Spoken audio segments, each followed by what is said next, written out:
Kile kitabu cha Mathayo, ile sura ya 4 mstari ule wa 4, Yesu wakati amemaliza kukaa katika zile siku za mfungo, maandiko yanasema mjaribu akamwendea na kumwambia, geuza mawe haya yawe mkate, kwa sababu Yesu alikuwa na njaa. Maandiko yanasema baada ya zile siku kutimia, Yesu aliona njaa. Alipoona njaa tu, mjaribu akatumia nafasi hiyo hiyo kumwambia, geuza mawe haya yawe mkate. Lakini Yesu akajibu akasema, kwenye hiyo Mathayo 4 na ule mstari wa 4, imeandikwa, mtu hataishi kwa mkate tu, ila kwa kila neno litokalo katika kinywa cha Mungu.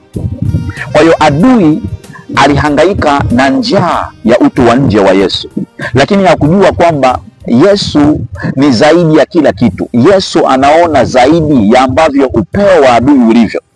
Kwa hiyo shetani ni kama vile alitaka Yesu aishibishe njaa yake tu ya nje, lakini Yesu akamwambia, umesahau kuna njaa na kuna utu wa ndani pia, ambao huhitaji mkate, unahitaji neno la Mungu. Kwa hiyo kwenye hili andiko Yesu anatuonyesha kwamba mtu anao utu wa ndani na anao utu wa nje, na kama vile utu wa nje unavyotegemea mkate, ndivyo jinsi ilivyo utu wa ndani unavyotegemea neno la Mungu. Na hapo ndipo penye shida inayopelekea mtu kutoka na kuishi maisha ya kutangatanga.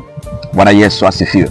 Kwa sababu huwezi kumpa mtu maji ikiwa ana uhitaji wa chakula. Yaani mtu mwenye njaa huwezi kumpelekea maji akatosheleza kiu alionayo. Shida ya chakula anapelekewa chakula, na mwenye shida ya maji anapelekewa maji. Kwa hiyo mtu asipopata mkate wa roho, neno la Mungu la kuweza kuishibisha njaa ya roho yake, atajikuta anaishi maisha ya kutangatana. Kwa hiyo Yesu anamwambia mjaribu ya kwamba mtu hataishi kwa mkate tu, bali ataishi kwa kila neno litokalo katika kinywa cha Mungu.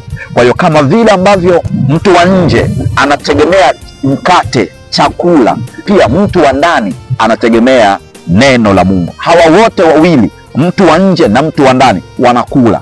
Utofauti wao ni vyakula. Mtu wa nje mkate, lakini mtu wa ndani anategemea neno la Mungu. Ukisoma kwenye kitabu cha Yeremia sura ya 3 mstari wa 15, Mungu anasema, nami nitawapa ninyi wachungaji wa upendezao moyo wangu, watakao walisha kwa maarifa na ufahamu. Kumbuka, watakao walisha, maanake hiki ni chakula wanapewa watu, wale wanalishwa watu, lakini hicho chakula Mungu anachokisema, anasema ni maarifa na ufahamu. Kwa hiyo hawa watu Mungu anasema atawapa wachungaji wanaopendeza moyo wake, watakao walisha kwa maarifa